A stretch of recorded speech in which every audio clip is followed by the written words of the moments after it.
अस्सलाम वालेकुम सामाइन कहिड़ा हाल अहवाल आहिनि। बीरबल ऐं अकबर बादशाह जो किसो साण करे मां अव्हांजे ख़िदमत में जीएम कांदड़ो हाज़िर आहियां।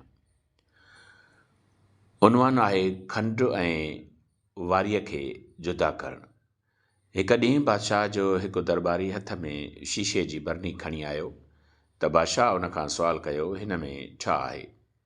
दरबारीअ वराणियो, साईं, हिन में दरिया जी वारी ऐं खंडु गॾियल आहिनि।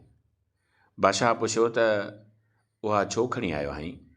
दरबारी चयो, साईं, बीरबल जो इम्तिहान वठिणो आहे त हू वारी ऐं खंडु जे ज़रड़नि खे जुदा जुदा करे ॾेखारे। अकबर बादशाह बीरबल ॾांहुं मुर्खी निहारियो ऐं उनखे चयाईं, बीरबल, अॼु तुंहिंजे लाइ ॾुखियो इम्तिहान आहे। खंडु ऐं वारीअ खे धार धार करे ॾेखार। बीरबल चयो, साईं, इहा त सफ़ा सवली ॻाल्हि आहे। हुन हमराह खां शीशे वारी बरनी वरिती ऐं बादशाह जे महफ़िल ॿाहिरां बाग़ में आयो। हुन बरनीअ खे अंब जे वण जे पाड़नि में ख़ाली कयो। बादशाह ऐं दरबारी बि हुन सां गॾु हुआ। बीरबल चयो, उन जो नतीजो मां सुभाणे तव्हांखे ॿुधाईंदुसि। ॿिए ॾींहं ते बीरबल अकबर बादशाह ऐं ॿियनि दरबारियुनि खे साणु करे बाग़ में आयो। हुननि ॾिठो त वण जे पाड़ में रुॻो वञी वारी बची हुई।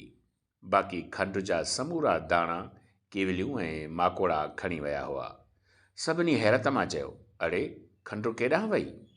बीरबल चयो त हाणे हिते रुॻो वारी बची आहे। बाक़ी खंडु ॻोल्हण लाइ तव्हांखे केवलियुनि ऐं माकोड़नि जे घरनि में वञणो पवंदो।